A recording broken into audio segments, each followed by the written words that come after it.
Clear prop. Star 73, Yankee number 2, following twin traffic, 3 mile final, clear Pleasantville. 1 Charlie Bravo, exit in runway 25, going 4 mile final. This is Behind the Prop with United Flight Systems owner and licensed pilot Bobby Doss and his co-host, Major Airline Captain and designated pilot examiner Wally Mulhern. Now let's go Behind the Prop. What's up, Wally? Hey, Bobby, how are you? I am fantastic as always.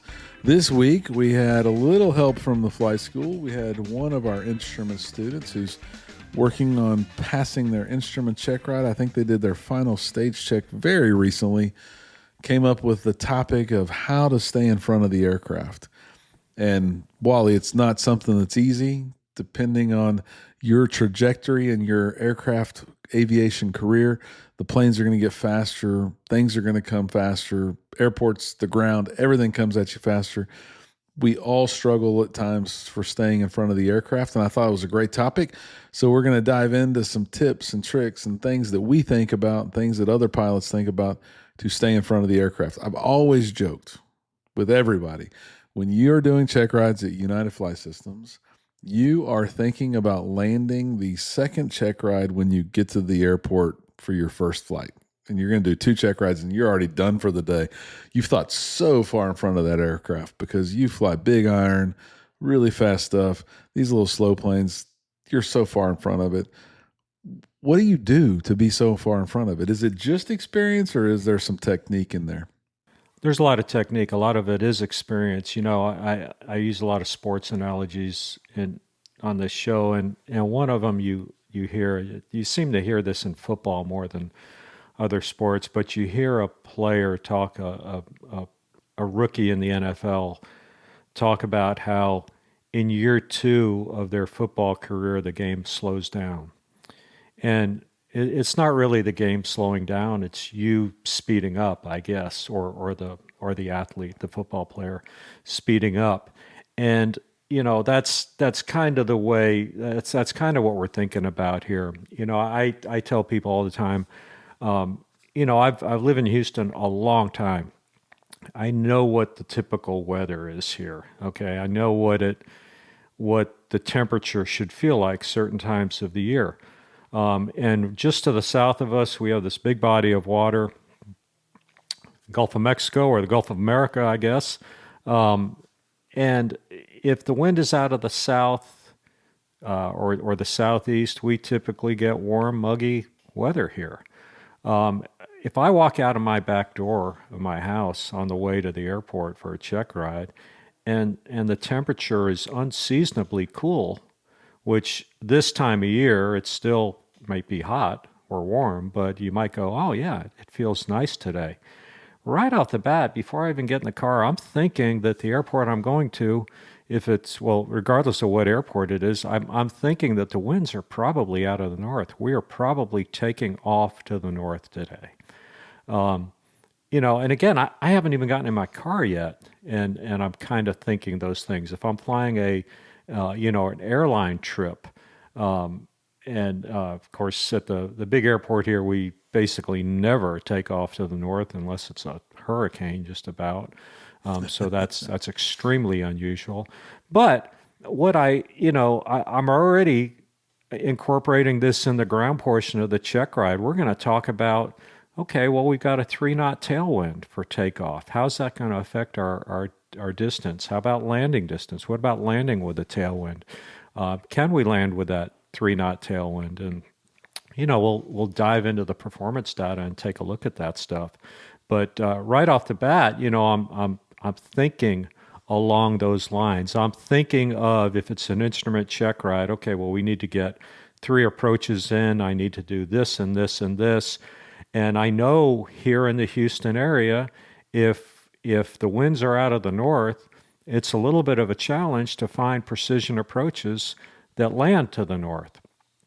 Especially if we're in an airplane this particular today that does not have WAS, I got to find an ILS that lands north, and it can be a challenge. And so, yeah, in the car on the way to the airport, those are the things that I'm going, you know, that I'm kind of calculating, if you will. So I hear a little bit of experience, a little bit of thinking ahead, right? What, as we talk about this and we're trying to introduce the topic, what are we not doing as student pilots or unproficient pilots, wherever we're at, that we could be doing to give us some of this muscle memory, some of this experience? What would you suggest pilots do to make themselves better as it relates to repetition and practice? I think we have a big deficiency in pilot development. I'm not going to say pilot training. I'm going to say pilot development. But I think we have a big deficiency in the lack of real pilot and command time, real solo time. And I know a lot of the flight schools don't allow that. They don't allow you to just go get in an airplane and go fly. I know when I was coming up, this was a long time ago, but I probably went out and flew, I don't know, 20, 30 hours when I was working on my instrument rating. I probably flew 20 or 30 hours of flying instrument approaches by myself.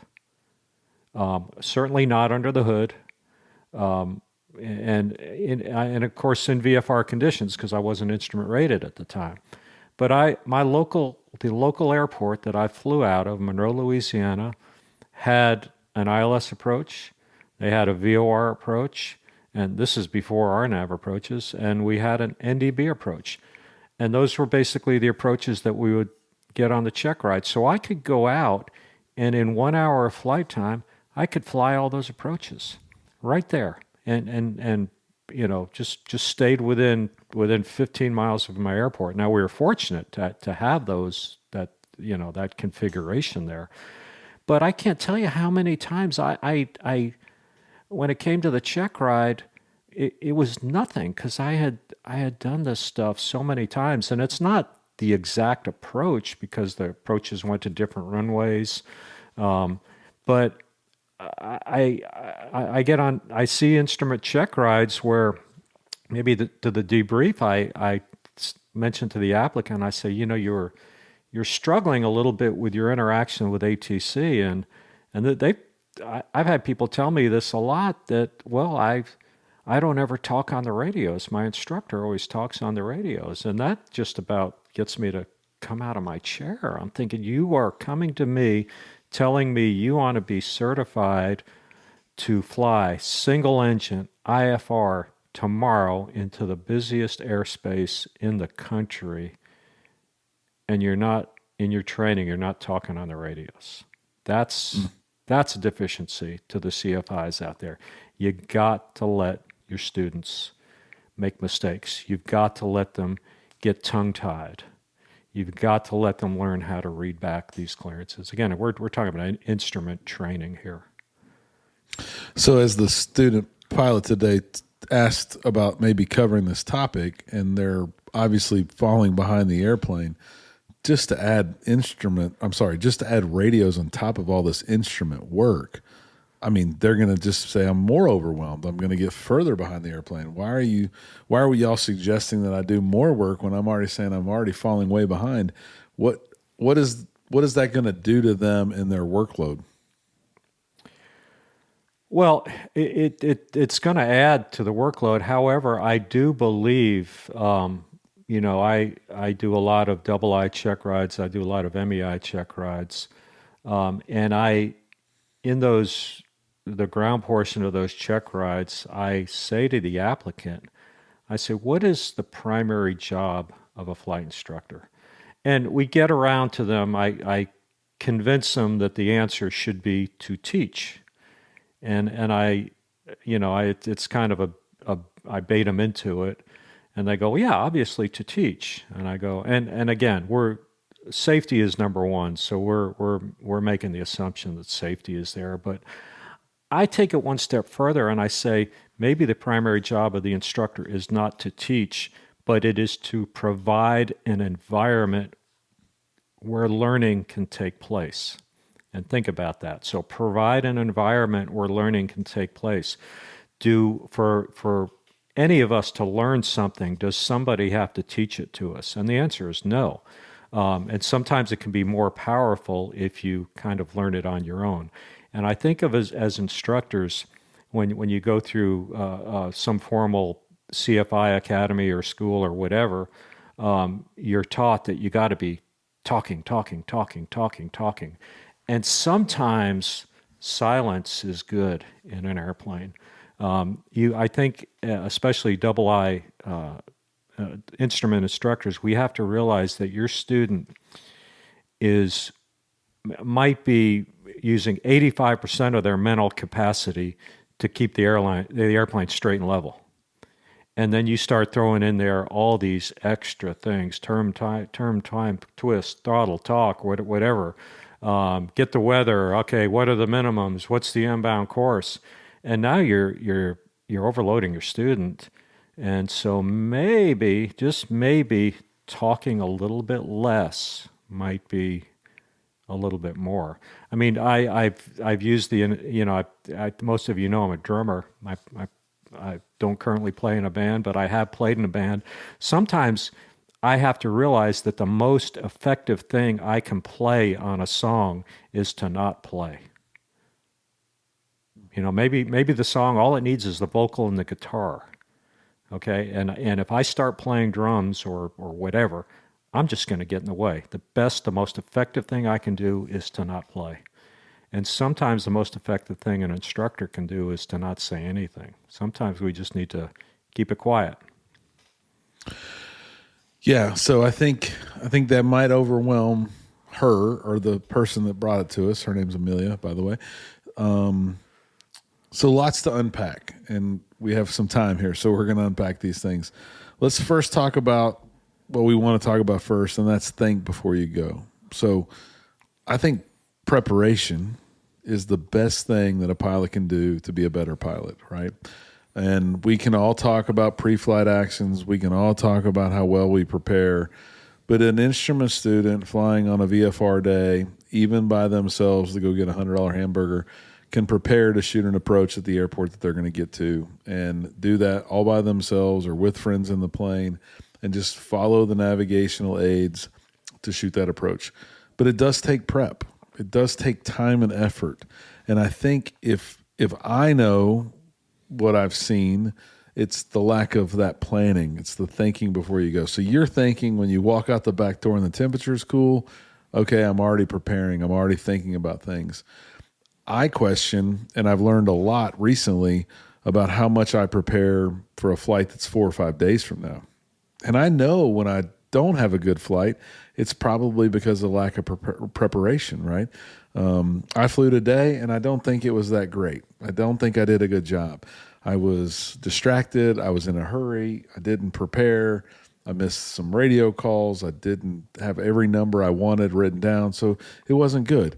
I think we should all think before we go. If we're going to stay in front of the aircraft, Wally, I jokingly say to you and my people that go to the flight school, and they're going to be your applicant, Wally's thinking about landing in Honolulu before he leaves Houston. Absolutely. How accurate is that statement? Absolutely. Yeah, I mean, Honolulu, that's... But you don't have a back door in Honolulu. How do you know what the temperature is? Yeah, well, it's always the same out there. The wind 030 at 15 knots, temperature. We used to say in Guam that the altimeter 3030, wind 020 at 15. If it was raining, it was 75 degrees Fahrenheit. If it wasn't raining, it was 85 degrees Fahrenheit. These tropical islands the weather is kind of always the same. I mean, we're going to land 8 left out in Honolulu. Except for when 8 left is closed, then it's going to be runway 4 right. The trade winds are out of the northeast. So it is, you're expecting that. Now, can things change? Yeah, they can. And you kind of go, okay, well, let's go with plan B. But I'm going to set up to land 8 left in Honolulu every time. When I'm going to Tokyo, it's a 14-hour flight. And, I'm going to look at the forecast, and I'm going to see where the winds are supposed to be when we get there, because the in general, the winds are the forecast winds are pretty close, at least from a directional standpoint. So we can have a pretty good guess of whether we're landing north or landing south. So we're going to go ahead and load all that stuff in there, knowing that there's a chance that we may have to change it, but there's a chance that we may not have to do anything, that it's already there. We're ready to go. Yeah, and I think some of my more recent jet flying has made me think of that very differently than I did before, right? If I was going to go on a training flight a year ago, that flight's local every time, right? We're not really going anywhere. And if I was even going to Austin, how much is the weather going to change? Right. Now, flying from here to Denver, that's a big difference. There's going to be a significant difference. And I have to plan for that. And I don't just start thinking about that. I really think we move into the second part of this podcast, which is plan. If I get called for a Vision Jet trip and I know I'm going 4 days from now to Denver, I plan that flight today, like 4 days in advance. You don't do that if you're going to go to Conroe for $100 hamburger. And that muscle and that experience takes practice and purpose. And so I plan and I plan and I plan. I think about the winds. I look at the TAF. I think I looked at TAFs to practice for check rides. I don't think I really looked at a TAF for like real future forecasting until I started flying states out of the way. Well, you don't fly a Cessna states out of the way. So when you think about flying from here to Navasota or Conroe or College Station, which are all within about an hour, you should still be planning that trip a day or two in advance. That's what puts you in front of the aircraft. It's it's getting to your flight school and asking your instructor, where are we going today? And they say College Station. And you say, oh, let me plan it. And you sit there and they watch you plan for 30 minutes. That's a waste of time. You can make that muscle. You can earn some of Wally's experience knowing what's going to happen in Honolulu because he's been there thousands of times. You can do that because you're planning ahead. Plan. Yeah. I don't think I ever looked at a remote airport taxi diagram until I was 5 miles out, 10 miles out. Now I'm looking at Centennial a week out. Yeah. I know what taxiways are called. I know what I'm going to exit. I know if one's closed. I'm looking at NOTAMs days in advance. That's called planning. And I've got a great mentor who doesn't let me slough it off. If he calls me and says we're going 4 days from now, 3 days he goes, send me your plan. And I'm like, shucks, I got to get my plan together. I got to send him my plan. So then I build my plan. He goes, do you miss something? And when he says that, it's like a dang DPE, Wally. When he says, have you missed something? I say, yes, sir. I don't even say anything else. And then I go look, and I'm reading, and I'm planning, and I'm thinking through it. Last time it was icing. I wasn't thinking about icing. And I'm like, man, and we were still in Houston. We hadn't even left yet. He's like, when we come back, is there any concerns when we depart? And I'm like, well, just the mountainous stuff. He goes, anything else? I'm like, God, he's got something I'm missing. And he's like, when are we going to have icing? I'm like 1,000 feet? That could be a problem. We might need to be worried about that, right? Yeah. And so the more you plan, the more you can think about it days in advance even, it will help you. Somebody comes to you for a check ride. How long did they know about their flight plan before they meet you? What your assignment for them? Probably many days. I mean, there are the occasions where somebody cancels and they throw someone in, the day before, but it's usually several days. And talking about this planning, we do it in everyday life. If someone calls you up and says, "Hey, man, I got tickets to see the Astros play the Yankees in Yankee Stadium next Friday night. We got airline tickets. You want to go to the game with me?"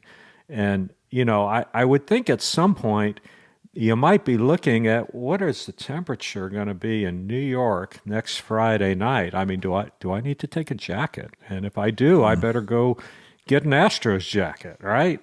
So we do it. We plan for that kind of stuff, and we ought to be doing it more with flying.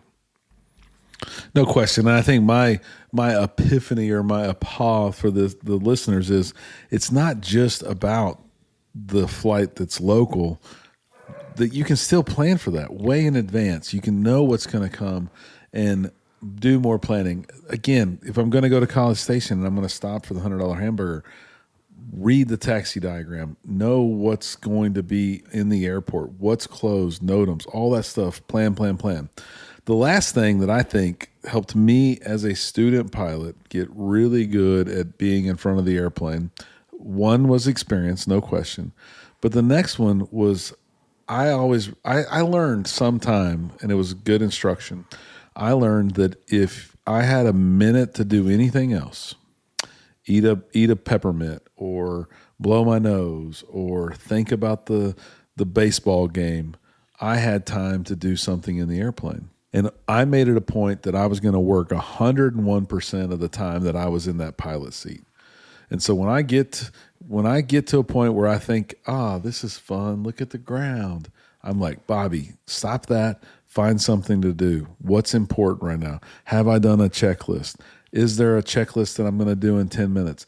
I flew with a guy not too long ago where we were coming back from a pretty long trip, and I said, what's next? And he's like, we're going to descend, but that's like 2 hours from now. I'm like, okay. To what altitude? What's next? What's after that? What's after that? And we talked all the way through taxiing, all the way to the hangar. And he was like, man, I never think this far in advance. Well, if you've got that free time for 2 hours or 14 hours to Tokyo, you can get a lot of quality pilot stuff done when you're not being hammered with ATC calls, altitude changes, hey, divert here, sorry, go around. You have tons of time. Never sit, never wait, work 101% of the time. What does your crew do on a big plane when you're flying to Tokyo and you got 10 hours to go? Oh, we're reviewing stuff the whole way. I mean, we might have the ATIS set up on auto updates so that whenever a new ATIS comes out, we get it. Maybe we got 9 hours to go, but of course, there's breaks in there on a long flight like that. You're going to be in the back in the bunk or in the seat, whatever. But it's constantly planning, and we may. I mean, that approach may get changed 3 or 4 times. I mean, we're okay. 1-6 left, 3-4 right. Okay, now 1-6 left is closed. It must be 1-6 right, and there may be 3 or 4. Well, multiple runway changes. But my point is, have something in there, have a plan, and you might not have to change it. If you don't have anything in there, you are going to have to add it. But if you do have something in there, even if you have to change it, you're back to, you're in the same boat that you were in if you did not load an approach. So go ahead and have an approach in there.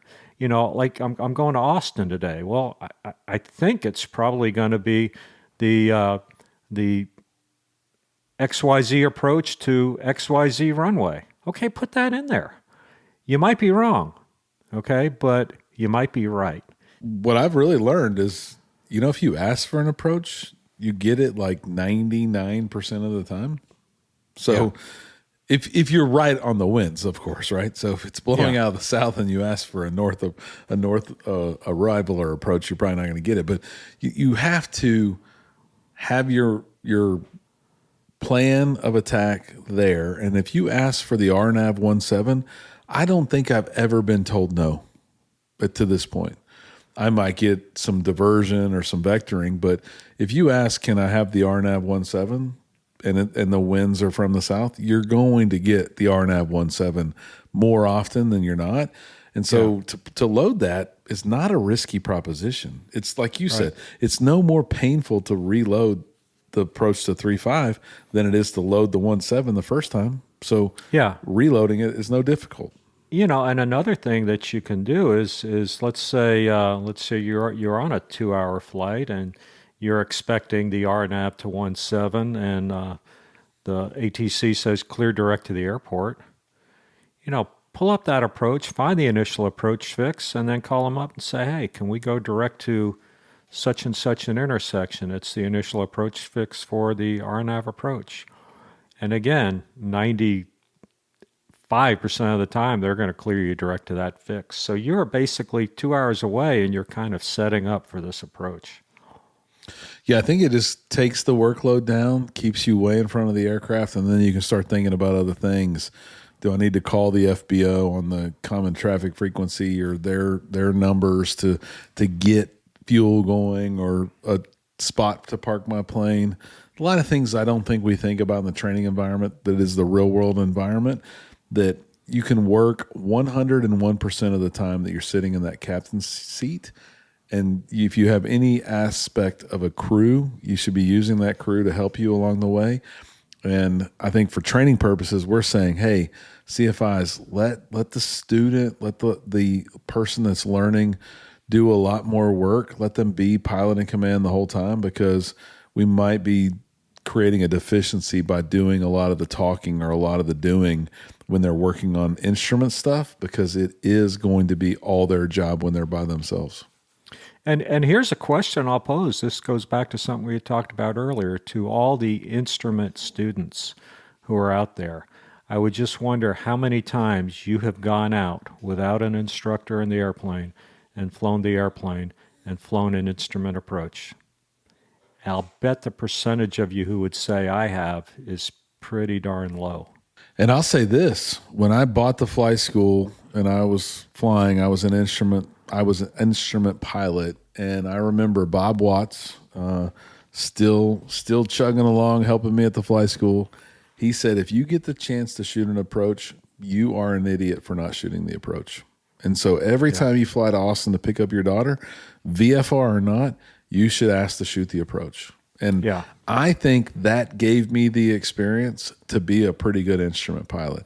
I shot the RNAV 3-1 into Austin Executive dozens of times when there wasn't a cloud in the sky. Right. And it gave me the muscle memory of knowing the fixes names, knowing the altitudes, knowing the turns, being prepared, that made me a better instrument pilot. And then when I did it at night in IMC with my wife, I wasn't concerned. I knew exactly what I was going to do. Now, had I shot a visual left downwind to 3-1 every time I ever came there, I would have been scared to death because I wouldn't know what was going to be next, what was coming. Yeah. I would have been way behind the airplane. So I think that's a great tip that Wally just gave everybody. And even if you are flying a visual, why not load the approach and kind of, if you've got a fix that's supposed to be 1,000 feet, 3 miles from the end of the runway, have that in there. Have it ready to go. Oh, yeah. Any glide slope's going to help no matter what. Like, use all those tools when you can, and make sure you know what the automation's telling you if you're using that stuff. You had a real good tip as we wrap up. As a DPE, if I'm an instrument candidate, I'm an applicant, I'm going to do my check ride, and I only fly at 8 a.m., but our check ride starts at 1 p.m., what should I do before I meet you? Well, I think it's really important to fly, hopefully within a few days of the check ride, fly at the time of the day that you're going to be flying on the check ride. I had a situation not too long ago where we had a check ride that had been discontinued, and we just needed to do a few of the high altitude maneuvers. So we were flying early in the morning, and the applicant was really, I won't say complaining, but really commenting about, wow, I'm not used to having the sun come from that direction, because we go out west to the practice area, and then we're coming back in. We're flying east to get back to the airport. And the comment was, wow, I'm just not used to having the sun in my eyes. This is very challenging. And, it just made me think, and I've said this before, but it's probably been a long time. all it would have taken is, hey, if I'm doing my check ride at 7 in the morning, maybe a few days before the check ride, let's go fly at 7 in the morning. I mean, we can't control the weather, but hopefully the weather is kind of what we're going to see on the check ride. And just, things are different. The sun, 6 p.m., the sun's going to be out of the west, obviously. If you're heading west, you're going to have some issues with that. Yeah, it's a great tip. And I hate to ever say one more flight, but, one more flight might save you a whole lot of money in that situation if you're going to do your check ride at a different time of day, no question. So with that, let's recap the show. We are going to think before we go. All of this to help us stay in front of the airplane. We are going to plan. And we are going to never sit, never wait, and work 101% of the time that we're in the aircraft. And if you're a flight instructor, you're going to keep that mouth zipped up a little bit and let the student handle a little bit more of it, all so they can learn to be in front of the aircraft. As always, thanks for listening to the show, and stay behind the prop. Thanks for checking out the Behind the Prop podcast. Be sure to click subscribe and check us out online at BehindTheProp.com. Behind the Prop is recorded in Houston, Texas. Creator and host is Bobby Doss. Co-host is Wally Mulhern. The show is for entertainment purposes only and is not meant to replace actual flight instruction. Thanks for listening, and remember, fly safe.